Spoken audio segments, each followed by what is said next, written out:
Assalamualaikum warahmatullahi wabarakatuh. Alhamdulillahirabbil alamin. Allahumma sholli ala sayyidina Muhammadin wa ala alihi wa sahbihi wasallim. Amma ba'du. Hadirin hamba-hamba yang dimuliakan, pemirsa PMMI TV yang semoga senantiasa kita semua dalam naungan keberkahan dan ampunan dari Allah Subhanahu wa taala. Begitu luar biasa dahsyatnya kita hari ini diberikan terus nikmat karunia yang begitu luar biasa dari Allah. Sehat, sakit, umur yang panjang, diberikan keturunan yang banyak, diberikan pasangan yang soleh ataupun soleha, dan juga kita bisa menikmati hasil dari apa yang kita usahakan. Begitu luar biasa Allah memberikannya kepada kita. Itu semua tidak pernah lepas dari maha dahsyat dan maha baiknya Allah. Allah zat yang maha rahman, Allah zat yang maha rahim, Allah lah zat yang paling maha pengasih lagi maha penyayang. Hadirin hamba-hamba yang dimuliakan, dalam sebuah kitab pernah disampaikan bahwasannya ada seorang anak muda yang bersaudara, dalam tanda kutip ini adalah abang adik. Dalam satu riwayat dikatakan abang ini adalah seorang yang begitu luar biasa dahsyat ibadah kepada Allah. Bertahun-tahun mereka semua menyembah kepada Allah, melakukan kebaikan apapun yang diperintahkan oleh Allah. Dan di sisi lain adiknya adalah seorang yang bermaksiat di jalan Allah, melupakan Allah, melakukan sebuah keburukan-keburukan yang begitu luar biasa.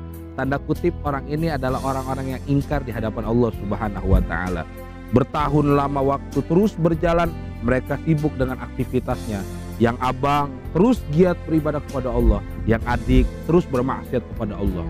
Sampai titik nadirnya Allah memberikan sebuah challenge yang begitu luar biasa yang akhirnya jadi pelajaran buat kita, yaitu di mana seorang kakak ini dibisikkan oleh setan, wahai orang yang gemar ibadah, wahai abid, wahai seorang kakak, kamu ini bertahun-tahun beribadah terus, sekali-kalilah kamu turun, lakukanlah seperti yang apa adik kamu lakukan, sebentar saja, mungkin hanya sebagian atau setengah dari waktunya kamu beribadah kepada Allah.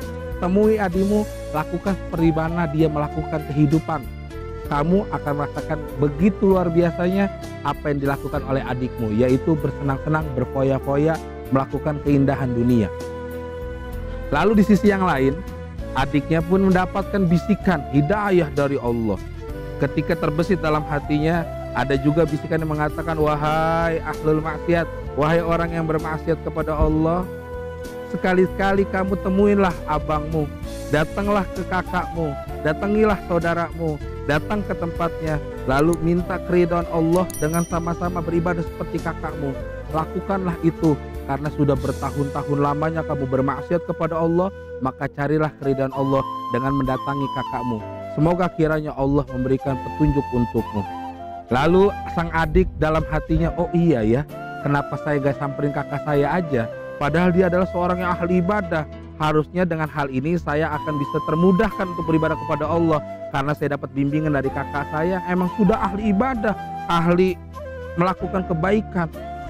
Lalu berniatlah sang adik untuk menyusuri ke tempat kakaknya. Di sisi lain sang kakak berkata, oh iya bosen juga ya, saya selama ini bertahun-tahun ibadah terus, saya nggak pernah ngelakuin seperti yang apa adik saya kerjakan, bersenang-senang dan apapun lah itu namanya. Saya pengen banget deh ngelakuin apa yang adik saya kerjain. Kira-kira apa yang saya mau kerjakan pasti saya akan tahu batasannya, karena adik saya pasti tahu mana yang baik dan mana yang buruk, mana yang berlebihan, mana yang enggak, apa yang saya akan kerjakan sebagaimana yang dia kerjakan. Lalu sang kakak punya niat, besok saya akan temui adik saya dan saya pengen minta dia ngajak saya melakukan foya-foya kebahagiaan sebagaimana yang dia kerjakan. Lalu sang adik pengen ke kakak, sang kakak pengen ke adik. Tiba-tiba atas seizin Allah mereka mendapati sebuah kecelakaan dan katakanlah mereka semuanya meninggal. Sang adik meninggal dalam keadaan untuk mencari keridhaan Allah, untuk datang ke tempat kakaknya, untuk mencari keridhaan Allah, untuk tobatan nasuha, untuk melakukan perbaikan dan kebaikan hidup. Tapi di sisi lain sang kakak yang tadinya emang ahli ibadah, dia pengen datang ke tempat adiknya untuk merasakan kegembiraan, berfoya-foya dalam kehidupan dunia, dan akhirnya dua orang ini pun meninggal. Lalu para malaikat semua mendatangi dengan masing-masing job desk-nya. Malaikat yang baik datang ke orang yang baik, yaitu sang kakak. Malaikat yang buruk datang ke sang adik karena dia lakuin maksiat. Tapi ternyata tanpa disangka, tanpa dingana, Malaikat rahmat ditegur oleh Allah, fulan, jangan kau angkat si abang ini, jangan kau angkat sang kakak ini ke surgaku, karena bahwasannya dia mengingkariku di akhir waktu hidupnya, dia mengingkariku di ujung hayatnya, yaitu ketika dia hendak untuk melakukan kemaksiatan kepadaku. Padahal ketika dia terus istiqomah dan mendapati kematian dalam kebaikan, dia akan bersamaku di tempat yang indah. Lalu sang malaikat melakukan keburukan pun datang ke sang adik, ingin mengangkat dan membawanya ke dalam neraka.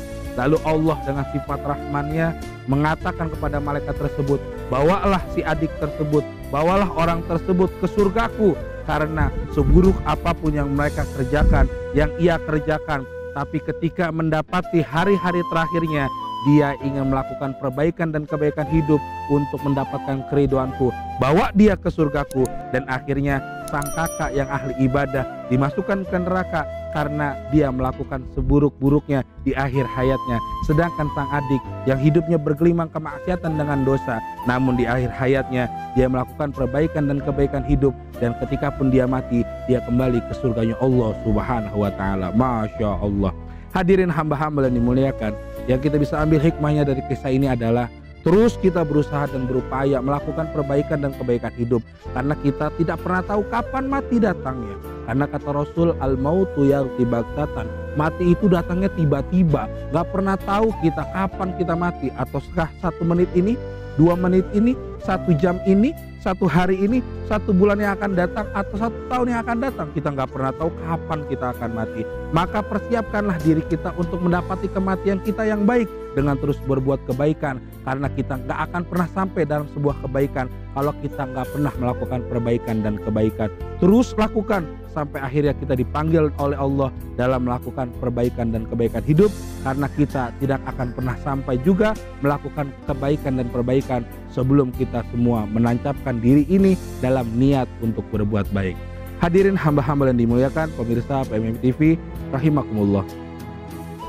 Ketika kita yakini bahwasannya kematian adalah sesuatu yang pasti, dan kematian adalah hal yang pasti akan datang kepada kita, kapanpun, dimanapun, kepada siapapun. Nggak dengar kita ada orang tua kan yang meninggal, pasti kita juga pernah dengar juga anak muda yang meninggal, baru dilahirin langsung meninggal. Sedangkan di sisi lain ada seorang aki-aki yang sudah bertahun-tahun dengan komplikasi sakitnya, dia terus bertahan hidup. Sedangkan ada anak orok yang baru dilahirin langsung mati. Nah, artinya apa? Inilah misteri kematian. Maka daripada itu, sebelum kita kembali kepada Allah, sama seperti saudara-saudara kita yang hari ini tertanam di dalam tanah, mereka dulunya adalah sama seperti kita, hidup, melakukan aktivitas, bisa beribadah, bisa bermuamalat, sampai akhirnya sekarang mereka sudah tidak bersama kita. Mereka telah kembali kepada Allah, menyatu dengan tanah. Esok kita pun akan kembali kepada Allah, masuk ke dalam tanah yang sama, hanya ukuran 1x2 yang gak akan pernah kita banggain. Apapun yang kita punya di dunia gak akan pernah kita bawa mati. Lakukan perbaikan dan kebaikan hidup. Karena apa? Ketika kita mendapati kematian dengan kematian yang indah, maka lubang 2x1 ini akan membuat kita merasakan indahnya surga. Namun ketika keburukan yang kita kerjakan, maka lubang 2x1 inilah yang akan membawa kita merasakan kerak dan panasnya api neraka. Maka persiapkan diri kita masuk ke dalam lubang liang lahat ini, karena besok ini adalah tempat yang abadi, di mana tempat ini adalah tempat persinggahan kita untuk menikmati persinggahan yang luar biasa di alam akhirat. Lubang barzah ini, lubang kubur ini, lubang peristirahatan ini adalah tempat yang dimana kita akan bertemu dengan persimpangan kehidupan.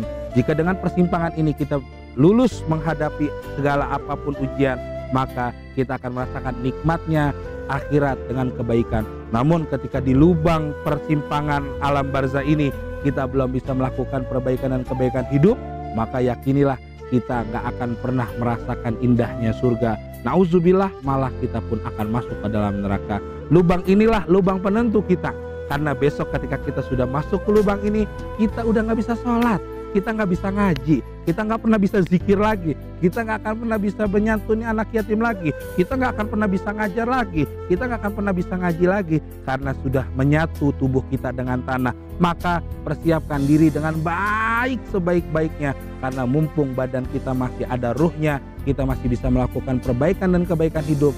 Maka lakukan semua aktivitas yang baik, sehingga pun besok ketika kita masuk ke dalam kubur, kita akan digolongkan dan akan dikumpulkan bersama orang-orang yang baik. Amin ya rabbal alamin. Demikian, mudah-mudahan kita semua termasuk orang-orang yang baik dan akan ditempatkan dengan tempat yang baik bersama zat Allah yang maha baik, dan kita akan bertemu sama Rasul kekasih kita adalah sebaik-baiknya manusia yang lagi baik. Demikian, mohon maaf lahir dan batin. Wallahul muwaffiq ila aqwamit thoriq. Hasbunallahu wa ni'mal wakil. Assalamualaikum warahmatullahi wabarakatuh.